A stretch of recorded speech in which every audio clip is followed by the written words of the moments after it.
Hey.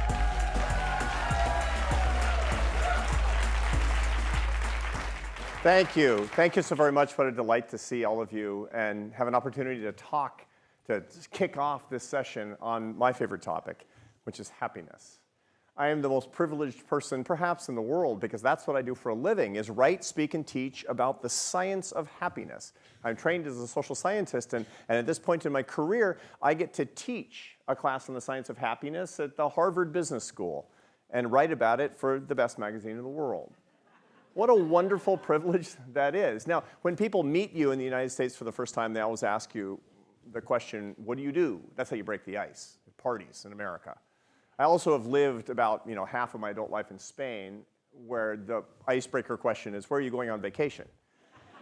That's a mentally healthier question to ask. But be that as it may, when people ask what I do for a living, I say, well, among other things, I teach at a business school. And they say, well, marketing, finance, accounting, supply chain management, something practical like that. I say, no, I teach happiness. And they think I'm lying.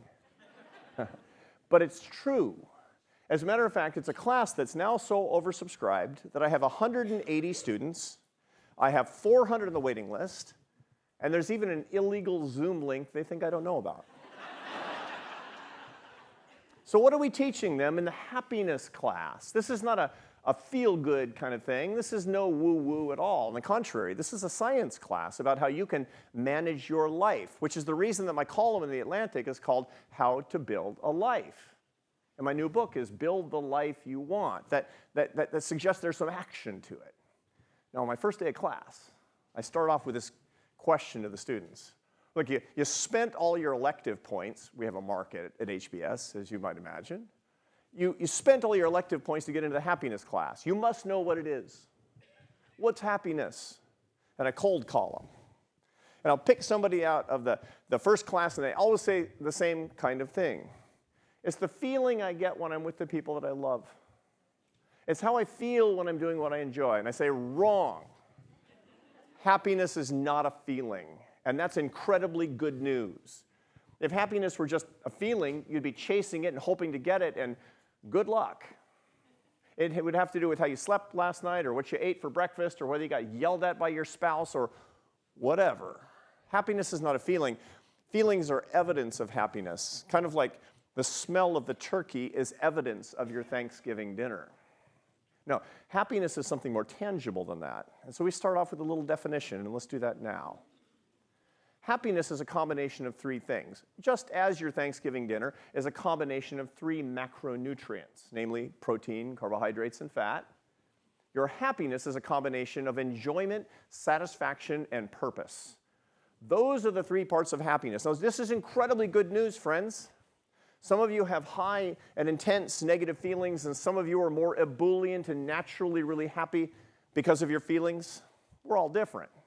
But the truth of the matter is that if we understand the component parts of happiness, we can study, get better at, change our habits, share, and become happier people. Enjoyment, satisfaction, and purpose. Now, I only have 6 minutes here to kick off this session, so I can't give you the whole semester. But I will tell you that to get more enjoyment and satisfaction and purpose in your life, you really need only to do 4 things. You need to have a portfolio of 4 habits. There's a lot of stuff that goes into happiness you don't need to worry about. Don't worry about your genetics. They control a lot of your mood from moment to moment, it's true. But if you have your habits right, you manage your genetics. And don't worry about your circumstances, good and bad, your bad luck and your good luck. That affects your happiness too, but it comes and goes. Worry about the things that you can manage. What should you be thinking about? What's in your happiness investment plan? What's your happiness 401k? 4 things. Your faith, your family, your friends, and your work. Now, let me tell you briefly what all of these things are and what they have in common. Let me tell you what they're not. When I say faith, I don't mean my faith. I'm a Catholic. I like it. But I'm a social scientist.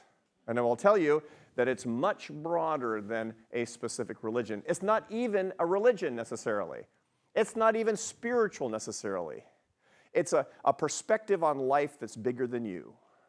It's a notion that life can transcend your narrow existence. Why? Because you need to get small if you want to be happy.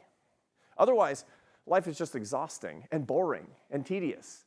My job, my commute, my money, my sandwich. It's horrible. It's like watching the same episode of the same sitcom over and over and over again compulsively without relief. You need peace and perspective, and you can get that in many ways. Maybe studying the Stoic masters, maybe walking in nature without devices, maybe studying the fugues of Johann Sebastian Bach, maybe a meditation practice, or maybe like me, the faith of your youth. But you must do something. Faith. Family. Family life. Defined in different ways for different people, but you know who they are. And you know if you're not talking to them and you have a schism, how painful that is. Sometimes it's inevitable. In cases of abuse, I got it. But let me tell you a shocking fact about America today. 1 in 6 of us is not speaking to a direct family member because of politics. That, my friends, is insane. Abuse is one thing, but differences of opinion are not abuse. Don't do that to yourself. Third is friendship. Now, friendship seems pretty straightforward, but it isn't, is it? I work with a lot of very successful people. Over the course of what I do, I teach at the Harvard Business School right for the Atlantic, so I meet a lot of people that are really going on, and they're so lonely. They're surrounded by people all day, leaders. They're so lonely. Why? I'll ask, how many friends do you have? Hundreds. That means 0. Why? Because if you tell me you have 300 friends, you know what they all have in common? They're deal friends, not real friends. You know the difference between real friends and deal friends? Deal friends are useful. Real friends are useless. I don't mean worthless. I have those too. Do you have enough useless friends? It's number 3. And last but not least, it's work. But when I talk about work, I'm not talking about a high-paying job or a prestigious job. No. I'm talking about just 2 characteristics. I've looked at public sector, private sector, nonprofit sector, above average income, below average income, high education, low education, blue collar, white collar, no collar. I've looked at every kind of job. None of that stuff matters for joy.